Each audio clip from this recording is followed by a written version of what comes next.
নমস্কার বন্ধুরা, কম্পিটিটিভ দুনিয়া অ্যাপের প্রত্যেকে স্বাগত এবং আপনার সাথে আছে আমি পর্ণদীপ।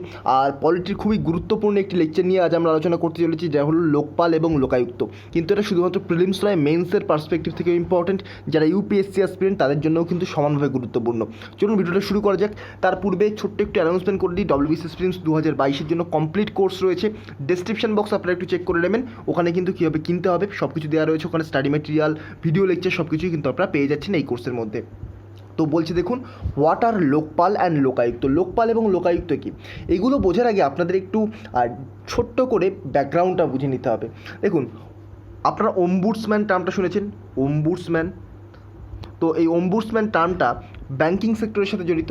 তো ব্যাংকিং সেক্টরের ক্ষেত্রে ওম্বুডসম্যান মানে কি, আরবিআই কিন্তু নিযুক্ত করে। আর ব্যাংকিং সেক্টরের ক্ষেত্রে ওম্বুডসম্যান কথার অর্থ হচ্ছে এমন একজন ব্যক্তি, আপনার যদি কোনো ব্যাংকের সার্ভিস সম্পর্কে প্রবলেম থাকে বা আপনাকে কোনো সার্ভিস প্রোভাইড করা হচ্ছে না, ধরুন আপনার অ্যাকাউন্টে এত টাকা রয়েছে, আপনাকে টাকা প্রোভাইড করা হচ্ছে না ব্যাংক থেকে এবং প্রপার রিজনও বলছে না, বা ধরুন কোনো রকম প্রবলেম ক্রিয়েট করছে ব্যাংকের কোনো কর্মচারী, সেক্ষেত্রে আপনি কিন্তু আরবিআইয়ের কাছে কমপ্লেন করতে পারেন। সেই ব্যাংকের নামে, সেই কর্মচারীর নামে ওই ওম্বুডসম্যানের কাছে আপনি কমপ্লেন করতে পারেন। ঠিক তেমনটাই হচ্ছে লোকপাল এবং লোকায়ুক্ত।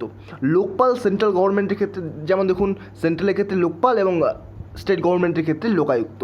তো এদের কাছে আপনি কিন্তু কমপ্লেন করতে পারেন। ধরুন কোনো এমপি, এমএলএ এরা খুব কারাপশনের সাথে জড়িত রয়েছে, এদের বিরুদ্ধে কোনো রকম স্টেপ আপনারা নিতে পারছেন না, পুলিশ কিছুই করছে না, আপনার সাথে কোনো রকম খারাপ ব্যবহার করা হচ্ছে এবং আপনার সাথে কোনো রকম খারাপ একটা রিলেশন তৈরি করা হচ্ছে। তো সেক্ষেত্রে আপনি কিন্তু কমপ্লেন করতে পারেন এই যে লোকপাল এবং লোকায়ুক্তর কাছে। তো এই হচ্ছে লোকপাল লোকায়ুক্ত বেসিক কথায় বা একেবারে সহজ ভাষায়। তো এখানে পয়েন্ট আকারে আমরা দেখব, ইম্পর্টেন্ট তথ্যগুলো দেখব, বেসিক আন্ডারস্ট্যান্ডিং আশা করি আপনাদের হয়ে গেল। তো এবার আমরা কিছু ইম্পর্টেন্ট পয়েন্ট দেখব। দেখুন বলছে the Lokpal and Lokayukta act 2013 provided for the establishment of Lokpal for the union and Lokayukta for state. একটু আগে যেটা বললাম সেটাই লেখা রয়েছে এখানে। লোকপাল সেন্ট্রাল গভর্নমেন্টের ক্ষেত্রে আর লোকায়ুক্ত এটা কিন্তু স্টেট গভর্নমেন্টের ক্ষেত্রে। আর লোকপাল এবং লোকায়ুক্ত অ্যাক্ট 2013 সালে কিন্তু প্রোভাইড করা হয়েছিল। আর সবচেয়ে গুরুত্বপূর্ণ টপিক পয়েন্টগুলোর মধ্যে একটি হচ্ছে, এটা কিন্তু একটি স্ট্যাটিউটরি বডি। এটা না একটি কনস্টিটিউশনাল বডি, না একটি নন কনস্টিটিউশনাল বডি, কিন্তু একটা স্ট্যাচুটরি বডি। স্ট্যাচুটরি বডি মানে কি, যে কোনো পার্লামেন্টের অ্যাক্টের দ্বারা কিন্তু তৈরি হয়েছে। তো মাথায় রাখবেন, লোকপাল, লোকায়ুক্ত এগুলো অবশ্যই একটি স্ট্যাচুটরি বডি।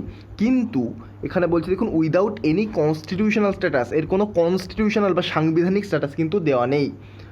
তো আরও পয়েন্ট বলছে, they perform the function of an ombudsman. একটু আগে যেটা বললাম, এটা ওম্বুডসম্যানের ব্যাঙ্কিং সেক্টরের ক্ষেত্রে যেটা ওম্বুডসম্যান সেই রকমই কিন্তু কাজ করে। And inquire into allegation of corruption against certain public functionaries and for related matters. তো এই রিলেটেড ম্যাটারগুলো এবং বিভিন্ন রকম পাবলিক যে প্রবলেমগুলো ফেস করে সেগুলো নিয়ে কিন্তু এরা তদন্ত করতেও পারে। 8টা মেম্বারের একটা কমিটি বসানো হয়, সেটা একটু পরে আমরা দেখছি। এবারে আমরা কিছু ব্যাকগ্রাউন্ড দেখে নেব। যারা ব্যাংকিং সেক্টরের ক্ষেত্রে পরীক্ষা দিতে চলেছেন তাদের ক্ষেত্রে এই ব্যাকগ্রাউন্ডটা খুবই ইম্পর্টেন্ট হতে চলেছে। তো চলুন ব্যাকগ্রাউন্ডটা দেখে নেব। 1809 সালে এই ওম্বুডসম্যান কিন্তু প্রথম ইনোগ্রেট করা হয় অফিসিয়ালি কার দ্বারা, সুইডেনের দ্বারা। তো প্রথমে ওম্বুডসম্যানের হিস্ট্রি এখানে দেওয়া রয়েছে। ওম্বুডসম্যান এটা 1809 সালে ইনোগ্রেট করা হয় অফিসিয়ালি সুইডেনের দ্বারা। তারপরে 20th সেঞ্চুরিতে ওম্বুডসম্যান একটা ইনস্টিটিউশন হিসেবে ডেভেলপ করে এবং ধীরে ধীরে গ্রো করে গুরুত্বপূর্ণভাবে সেকেন্ড ওয়ার্ল্ড ওয়ারের পরে।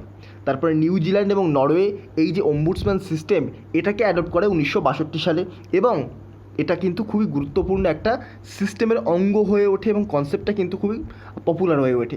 তারপর 1967 সালে রিকমেন্ডেশন, কার রিকমেন্ডেশন, হোয়াইট রিপোর্ট। তো হোয়াইট রিপোর্ট 1961 সালের এর রিকমেন্ডেশনের ফলে 1967 সালে গ্রেট ব্রিটেন কিন্তু এই যে ওম্বুডসম্যানের যে ইনস্টিটিউশন এটাকেও কিন্তু অ্যাডপ্ট করে নেয়, এবং এটা কিন্তু বলছে দেখুন, became the first large nation in the Democratic world to have such a system.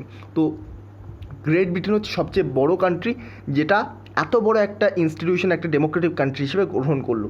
তারপরে 1966 সালে, এটা খুব ইম্পর্টেন্ট পয়েন্ট, মাথায় রাখবেন, এটা খুবই স্টার্ট দেওয়া পয়েন্ট। 1966 সালে গুয়ানা প্রথম কান্ট্রি হলো, যেটা ডেভেলপিং কান্ট্রিগুলোর মধ্যে গুয়ানা হচ্ছে ফার্স্ট কান্ট্রি যে এই ওম্বুডসম্যান এই যে সিস্টেম এটাকে অ্যাডপ্ট করেছিল।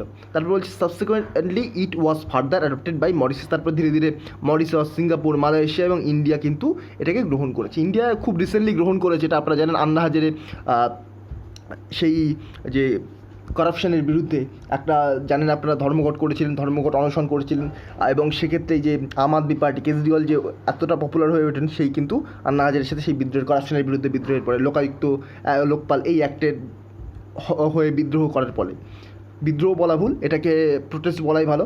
নেক্সট বলছে দেখুন, in India the concept of constitutional ombudsman was first proposed by the then law minister Ashok Kumar Sen in parliament in the early 1960।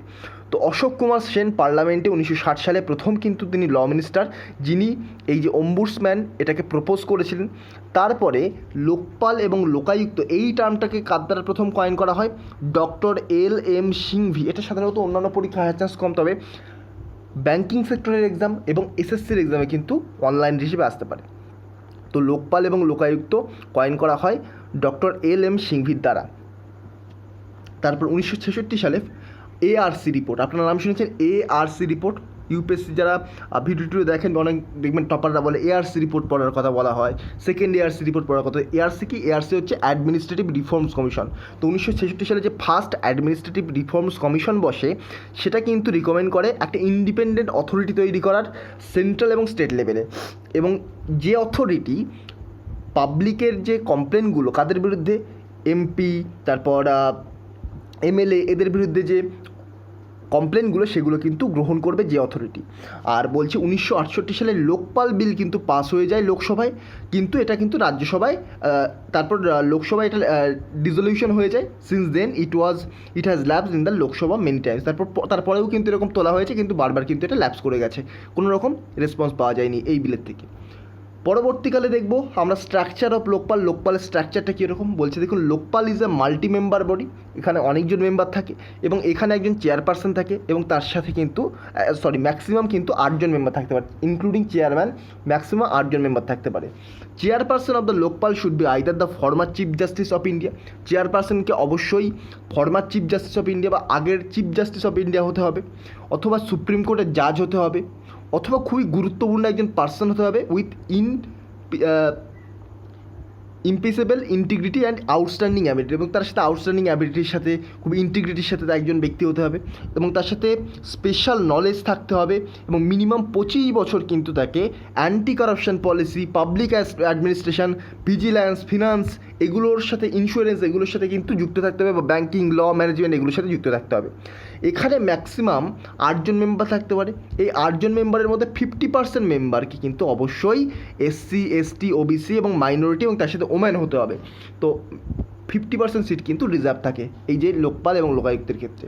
তারপরে কি বলছে, the judicial member of the Lokpal either a former জাজ of supreme court or a former chief justice of high court, একটু আগে যেটা বললাম। আর এখানে বলছে the non judicial member should be an eminent person with impeccable integrity, যেটা একটু আগে বললাম, সেই পয়েন্টগুলো এখানে বলা রয়েছে, দেখে নিন। তারপর বলছে the term of office for Lokpal chairman and members is 5 years or till the age of 70 years। অর্থাৎ তার টেনিওর হচ্ছে 5 বছর, 5 বছর অথবা 60-70 বছর বয়স হয়ে যাওয়ার ক্ষেত্রে যেটা আগে হবে সেক্ষেত্রে কিন্তু সে সেখান থেকে বার করে দেওয়া হবে বলা যাবে, বা বলতে পারেন সেখান থেকে তাকে অবসর গ্রহণ করতে হবে। তো 70 বছর বয়স পর্যন্ত অথবা 5 বছর পর্যন্ত কিন্তু তার টেনিওর থাকে। আর এই যে মেম্বার, এরা অ্যাপয়েন্ট হন কার দ্বারা? প্রেসিডেন্টের দ্বারা। প্রেসিডেন্ট কিন্তু এই মেম্বারদের অ্যাপয়েন্ট করেন, এবং recommendation of A selection committee, একটা সিলেকশন কমিটি থাকে, সেই সিলেকশন কমিটির রিকমেন্ডেশনের দ্বারাই কিন্তু প্রেসিডেন্ট এদেরকে নিযুক্ত করেন। তারপর বলছে the selection committee is compose of the prime minister. এই সিলেকশন কমিটিতে প্রাইম মিনিস্টার থাকেন, হু ইজ দ্য চেয়ারম্যান, যেখানে প্রাইম মিনিস্টার চেয়ারপারসন থাকেন, লোকসভা স্পিকার থাকেন, তারপরে লিডার অফ অপোজিশনের লিডার থাকেন। কিন্তু বর্তমানে কোনো ভারতবর্ষে কোনো রকম অপোজিশন নেই, এই প্রেজেন্ট ডেতে কোনো রকম অপোজিশন নেই, কারণ অপোজিশনের জন্য যে পার্সেন্টেজ ভোটের দরকার সেটা কংগ্রেস পায়নি এবারে, তো সেহেতু কিন্তু অপোজিশনও নেই। Opposition in Lok Sabha, chief justice of India or a জাজ নমিনেটেড বাই হিম, বা চিফ জাস্টিস অফ ইন্ডিয়া থাকবেন এখানে, বা একজন খুবই গুরুত্বপূর্ণ জাজ যিনি চিফ জাস্টিস অফ ইন্ডিয়ার দ্বারা নমিনেটেড হয়ে থাকবেন, যিনি খুবই এই ব্যাপারে অনেক নলেজ থাকবে। আর বলছে for selecting the chairperson and the member election committee constitutes A search panel of at least 8%। তো মিনিমাম একটা 8 মেম্বারের এই যে কমিটি কিন্তু গঠন করা হয়। নেক্সট, লোকপালের জুরিসডিকশন এবং পাওয়ারগুলো আমরা একটু দেখে নেব।